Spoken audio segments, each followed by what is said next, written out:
गणेशाय नमः। श्री सीतारामाभ्यां नमः। श्री हनुमते नमः। श्री उमापते नमः। श्री गुरुवे नमः।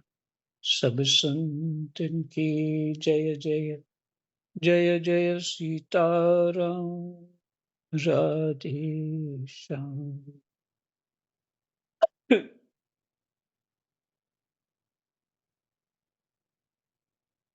श्रीमद् भागवत महापुराण जी का महात्म्य, छठा अध्याय, श्लोक संख्या 32 से पाठ आरंभ करते हैं। तो सबसे प्रथम ध्यान करते हैं कि सनकादि ऋषि नारद जी को पाठ सुना रहे हैं।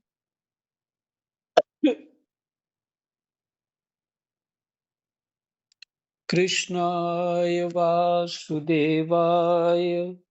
हरये परमात्मने प्रणतः क्लेशनाशाय गोविंदाय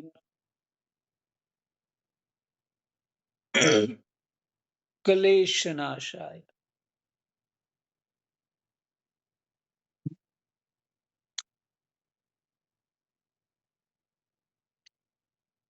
भगवान की स्मृति ही कलेशों का नाश कर सकती है, और इस जगत में कोई उपाय नहीं, क्योंकि स्मृति ही संसार में ले जाती है, जो दुख का रूप है। जगत दुख का रूप है। परमात्मा की स्मृति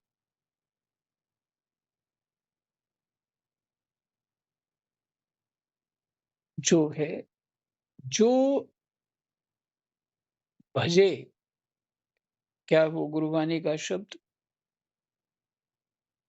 राम को भजे ते ही राम रूप जान। और दूसरा है, नानक दुखिया सब संसार जो भजे अ, सुखी, कुछ ऐसा भूल गया। वही सुखी है जो करतार को भजता है, जो भजे करतार, कुछ ऐसा। तो इसलिए ये बड़ा बहुत अच्छा मार्मिक श्लोक है, और जो हृदय की बात कहता है। प्रणतः क्लेशनाशाय, मैं प्रणत हूं आपके चरणों में।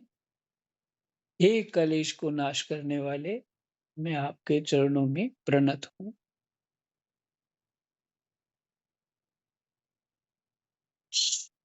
सनकादि ऋषि कहते हैं, इस प्रकार दीन वचन कहकर फिर वक्ता का पूजन करे, उसे सुंदर वस्त्राभूषणों से विभूषित करे, और फिर पूजा के पश्चात उसकी इस प्रकार स्तुति करे।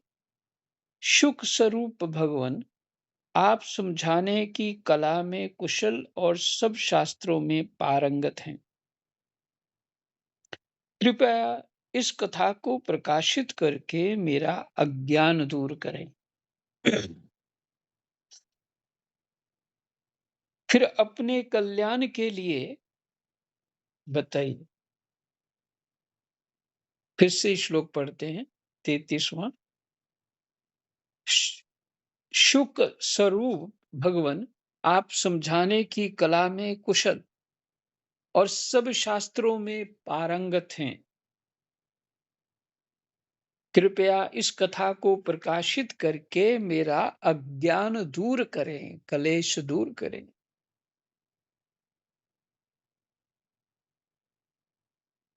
फिर अपने कल्याण के लिए प्रसन्नता पूर्वक उसके सामने नियम ग्रहण करे, और 7 दिनों तक यथाशक्ति उसका पालन करे।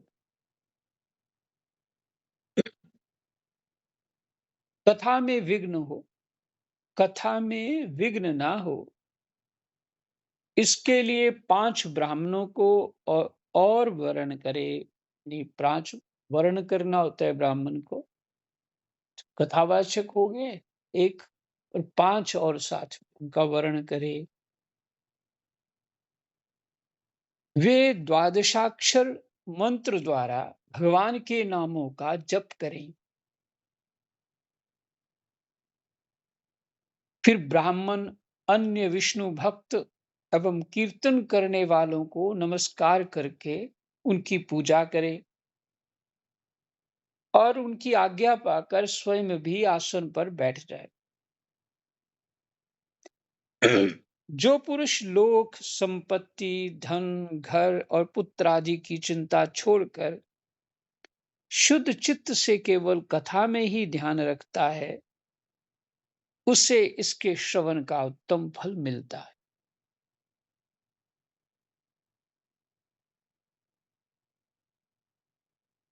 जो पीछे भी आपको पाठ के 5वें अध्याय में सुनाया था कि केवल धुंधकारी गया और बाकी रह गए, तो कारण क्या है? धुंधकारी के लिए पीछे कुछ करना बाकी नहीं था। उसके लिए कथा श्रवण ही पूर्ण रूप से कर्तव्य कर्म था और उसके अतिरिक्त उसके पास कोई उपाय भी नहीं था। तो चित्त इधर-उधर जा ही नहीं सकता।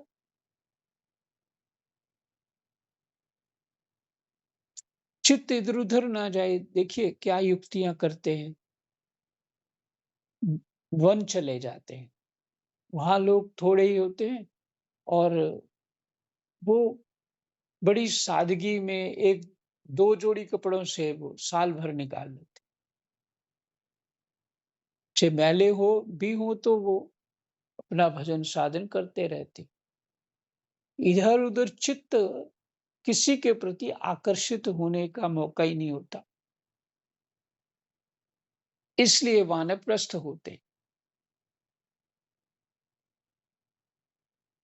तो वहाँ कोई बैठ के कथा सुनेगा, तो उसका चित्त पूरा लगेगा।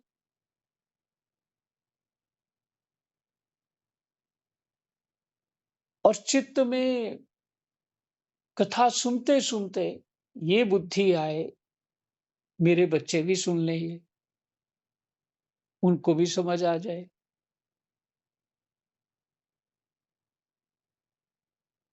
घर जाके फिर दूसरे को भी फ़ोन करेंगे, वो भी सुन लें और कुछ बातें किसी की चुभ गई हों परिवार में, तो वो कथा में बैठे-बैठे वही याद आएँगी। और फिर क्या होगा, जो अच्छे गुण होंगे कथा में, वो अच्छी-अच्छी बातें वो अपने लिए होंगी कि हाँ, ये गुण मेरे में है। और जो खराब-खराब गुण होंगे और जिनसे वो मन नहीं लगता, वो उनमें अवगुण देखेंगे। ये कथा सुनते हैं, तो विमान कौन-सा आ जाएगा? किसी और दिशा का ना आ जाए, क्योंकि कथा तो सुन ही नहीं रहे। सात्विक मनोरंजन हो रहा है, अच्छी बातें सुन रहे हैं, मन ठीक लग रहा है, बाद में भूल जाना है। ये सात्विक मनोरंजन। ये इसी श्लोक के लिए इन्होंने जो श्लोक में बड़ा अच्छे तरीके से कह दिया, इसी को मैं कहने के लिए पीछे प्रयास करता रहा हूँ, जो ये है, जो पुरुष लोक संपत्ति, धन, घर और पुत्र आदि की चिंता छोड़कर शुद्ध चित्त से केवल कथा में ही ध्यान रखता है, उसे इसके श्रवण का उत्तम फल मिलता है।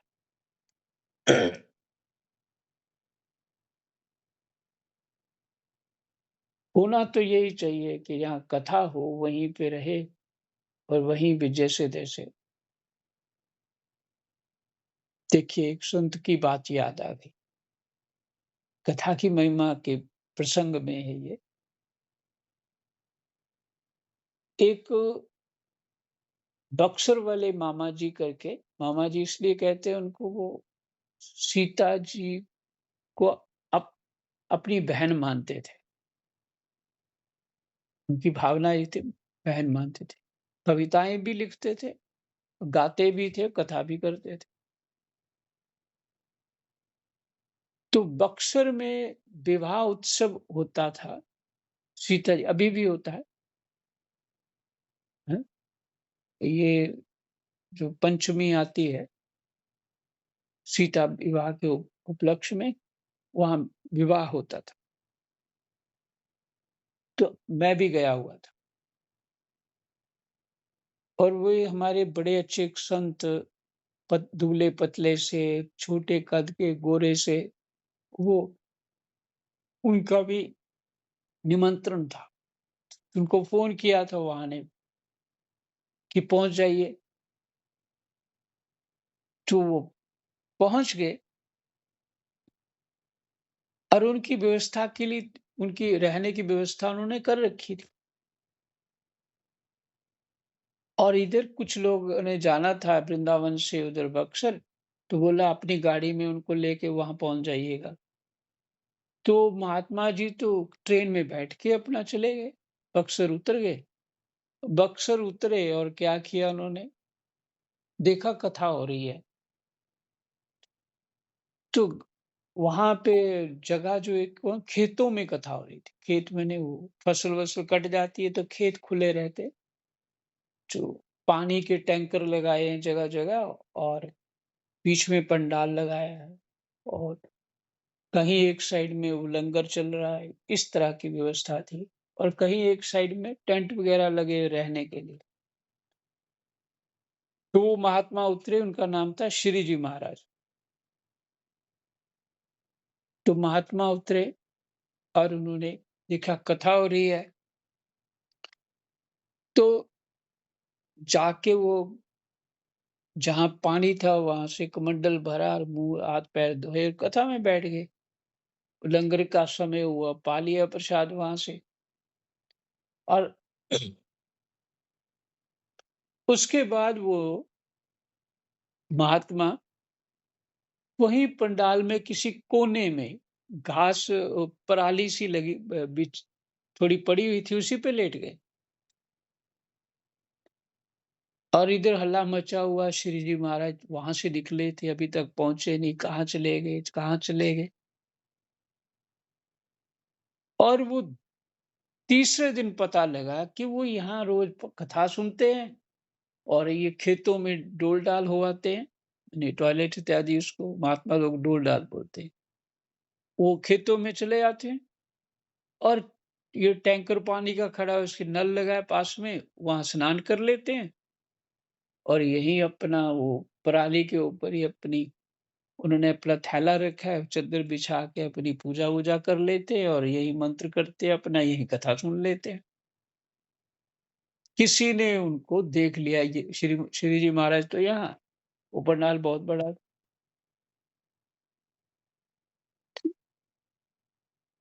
और वास्तव में वो कथा के भी प्रेमी और अपने नियम के बहुत पक्के थे। मुझे एक बार ये मौका मिला था 84 कोस की परिक्रमा में उनके साथ जाने का। तो मैंने 15-20 किलोमीटर रोज़ नंगे पैर चलना, खेतों में, सड़कों में, नालों-वालों में चलते जाना और उसके बाद बुरी हालत हो जानी। मैं तो इतना चलता ही नहीं था। वो पतले से थे और आराम से चलते तो आगे निकल जाते और अपना जाके अपना स्नान-वान करके फिर वो अपना संध्या तर्पण करते थे और मैं तो थका ही रहता था, मैं जाते ही पूछता चाय लाओ? मैंने तो जिनका जीवन इस तरह से हो चुका है कि और कहीं ध्यान ही नहीं है जीवन में, तो भक्ति के योग्य तो वही हुआ ना, जो कथा सुन रहा है, अपने लिए भी सुन रहा है, दूसरों के लिए भी सुन रहा है और फिर उसने कुछ और भी करना है। इसलिए इसलिए सप्ताह यज्ञ कहा कि 7 दिन तक तो चित्त को एकदम वहीं लगा दो कि संसार मेरे लिए है ही नहीं। संभव हो तो ऐसा करना चाहिए।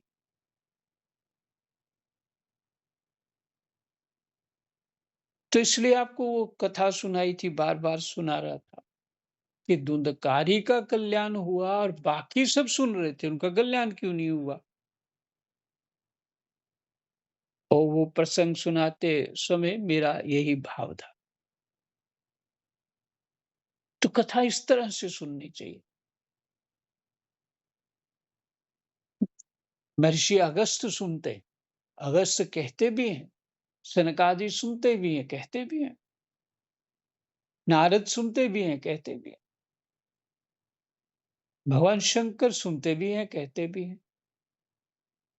ऐसे बहुत पुराणों में प्रसंग हैं। और वो बताइए उनको ज्ञान कोई कम है क्या?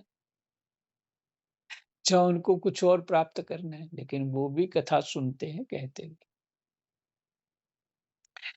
इसलिए भगवान की कथा की महिमा जो है, वो कोई भी अपनी मनवानी से, चिंतन से पूरा-पूरा कह नहीं सकता। तो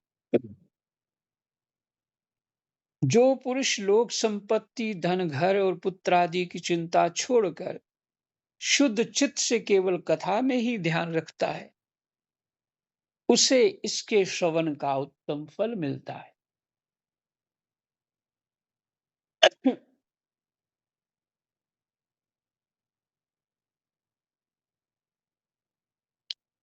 बुद्धिमान वक्ता को चाहिए कि सूर्योदय से कथा आरंभ करके 3:30 पहर तक मध्यम स्वर से अच्छी तरह कथा वांछे।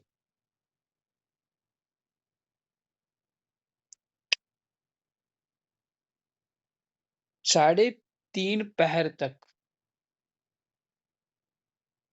दोपहर के समय 2 घड़ी तक कथा बंद रखे, 1 घंटा। उस समय कथावाचक कथा के प्रसंग के अनुसार वैष्णवों को भगवान के गुणों का कीर्तन करना चाहिए। जब कथा विश्राम हो, व्यर्थ बातें नहीं करनी चाहिए। कथा के समय मल-मूत्र के वेग को काबू में रखने के लिए अल्पाहार सुखकारी होता है, पच भी जाता है अल्प आहार। इसलिए श्रोता केवल एक ही समय हविष्यान्न भोजन करे। इससे उसको तंद्रा, निद्रा या आलस्य नहीं आता। फलाहार करे, अच्छा जैसे करना चाहिए, तल तल तल-वल के फलाहार नहीं करना चाहिए। फलाहार तो ऐसे बहुत बहुत ही सात्विक ढंग से, सरल विधि से उबला हुआ, थोड़ा छोंक लगाना हो तो लगा दिया, नमक मिर्च डाल के बस ऐसा करें, ताकि तंद्रा निद्रा ना हो। आलस आएगा तो कथा कैसे सुन पाएगा?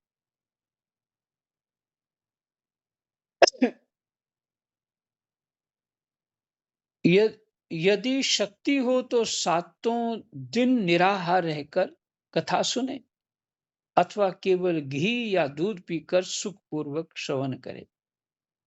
हाँ, ये भी एक उपाय है। सुबह-सुबह गरम करके पीने लायक थोड़ा-सा घी पी लें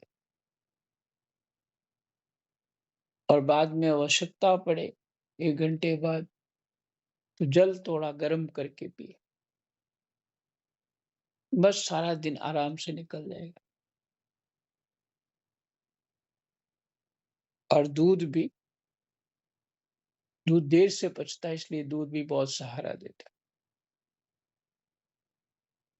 अथवा फलाहार या एक समय ही भोजन करे, जिससे जैसा नियम सुभीते से सध सके, उसी को कथा श्रवण के लिए ग्रहण करे।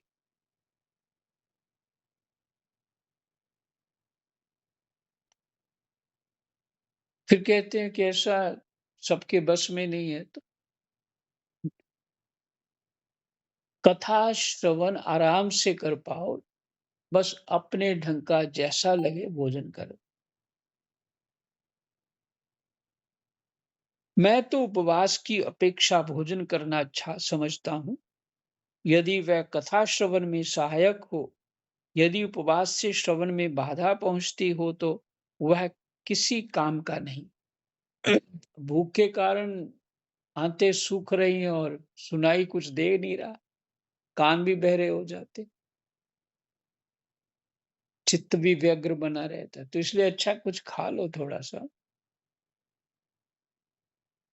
समय चेक कर ले। चलो 5 मिनट और सीतार। नारद जी, नियम से सप्ताह सुनने वाले पुरुषों के नियम सुनिए। नियम से सप्ताह सुनने वाले पुरुषों के नियम सुनिए। विष्णु भक्त की दीक्षा से रहित पुरुष कथा श्रवण का अधिकारी नहीं है।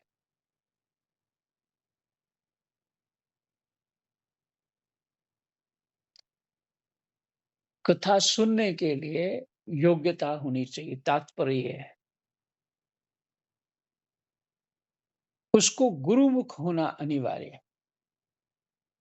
माने गुरु मंत्र लेना, उसको पालन करने वाला, अपने कल्याण की इच्छा रखने वाला,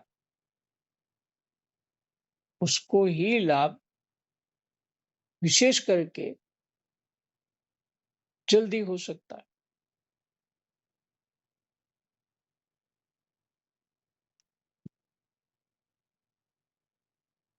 जो पुरुष नियम से कथा सुने, उससे ब्रह्मचर्य से रहना, भूमि पर सोना और नित्य प्रति कथा समाप्त होने पर पत्तल में भोजन करना चाहिए। ये पलाश जो होता है, पत्तल जिससे बनती है, इसमें भोजन करने से बहुत सारे रोग नष्ट होते हैं।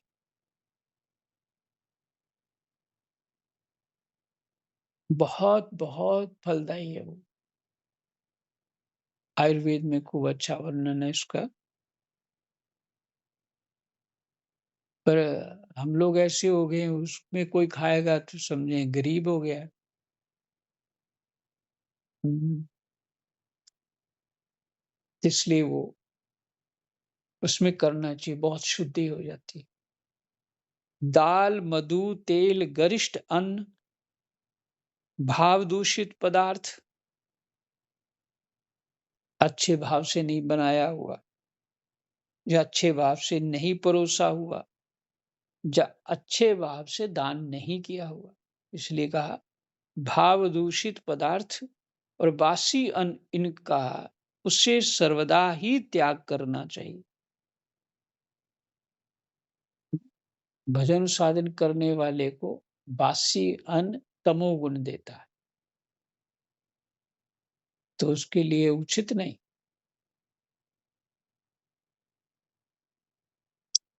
काम, क्रोध, मद, मान, मत्सर, लोभ, दंभ, मोह और द्वेष को तो अपने पास भी नहीं फटकने देना चाहिए।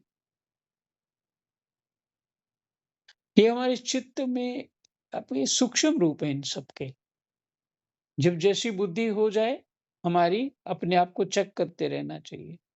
अब बुद्धि क्या सोच रही है, किधर चल रही है, क्या विचार है, समझिए वो वाला भूत अंदर है, वही सोच रहा है, जिसको निकालो, परमात्मा का भजन करो। सब के सब जो भी गुण दोष होते हैं जीव के भीतर, उस सब माया के हैं गुण दोष। जीव तो निर्मल ब्रह्म स्वरूप है।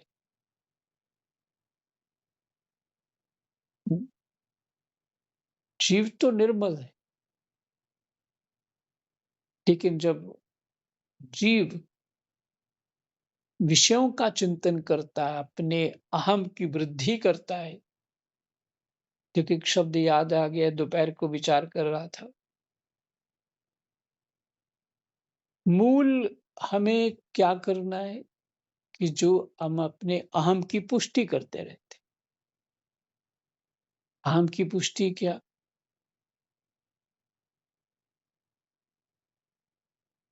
कि जो हमारे विचार हैं वो ठीक है, और दूसरा कोई कह दे तो और भी खुश हो जाते हैं, तो ये अहम की पुष्टि है।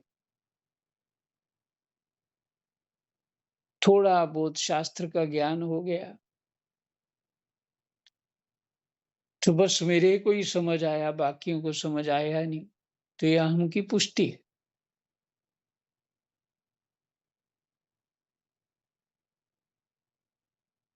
ये सब रास्तों से मैं निकल चुका हूँ। ऐसा होता ही है। नए-नए साधक को ये सब कुछ काँटे चुभते ही हैं, क्योंकि रास्ता ही ऐसा है। जो कर रहा होता है श्रद्धा भाव से, भगवान की कथा श्रवण कर रहा है, सेवा कर रहा है, पूजा कर रहा है, लेकिन वो मेरे कुछ स्वभाव है ना कि मैंने अच्छा काम किया, और किसी ना किसी रूप से अपने अहम की पुष्टि, और कोई हमको कह दे तुम तो बहुत अच्छा पाठ करते हो, बस जी, या तुम्हारी बड़ी अच्छी समझ है, बस ये अहम की पुष्टि। यही है माया।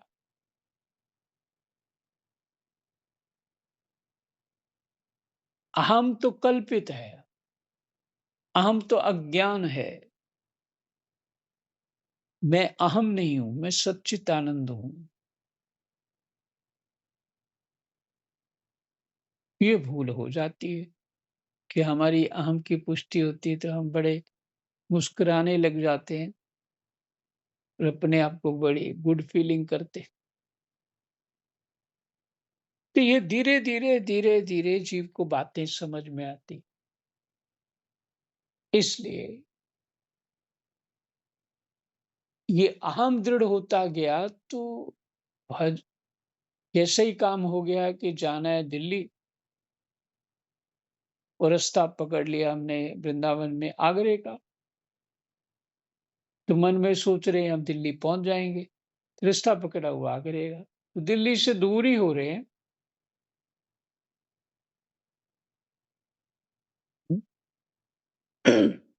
तो ये तो अहम की ध्यान रखना चाहिए। अहम तो अज्ञान है ही और कुछ नहीं। हाँ, भक्ति में अहम चाहिए होता है, लेकिन कौन-सा? हनुमान जी वाला, दासोहम कौशलेंद्रस्य, मैं भगवान राम का दास हूँ। भक्ति में तो अहम चाहिए होता है। दास कैसा होता है? गोस्वामी जी ने विनय पत्रिका में अपनी ही निंदा की है वो,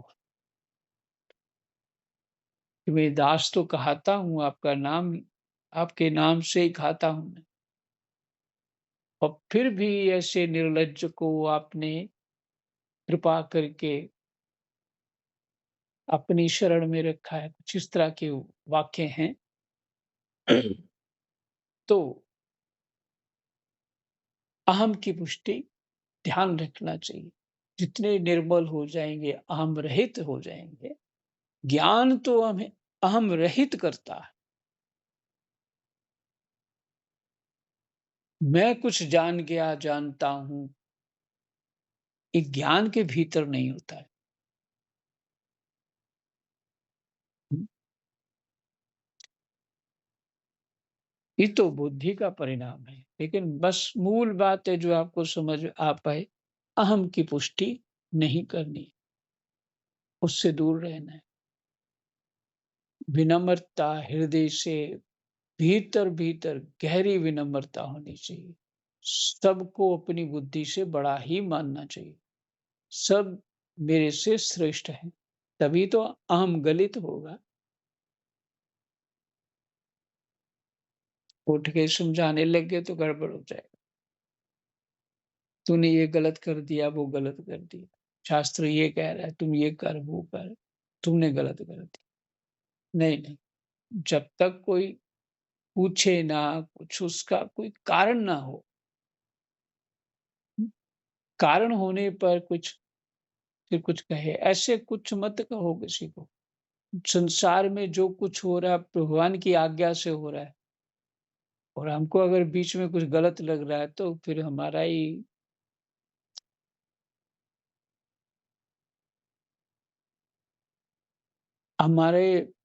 हमारी गलती है वो, हमारी गलती। सब कुछ ठीक हो रहा है संसार में, बिल्कुल ठीक हो रहा है। रचना उसकी है, संसार के भीतर बाहर कण-कण में वही है। तो हमारी बुद्धि अपने ढंग से सोचती है, हमको गलत ठीक लग रहा है। तो इसलिए काम की पुष्टि नहीं होनी चाहिए।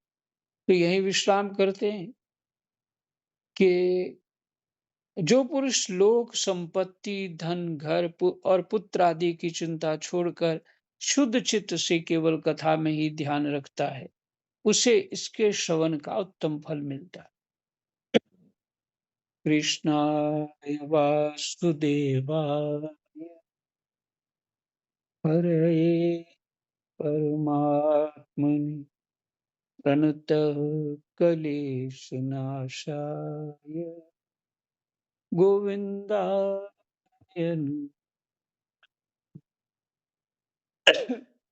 जय जय सीताराम राधे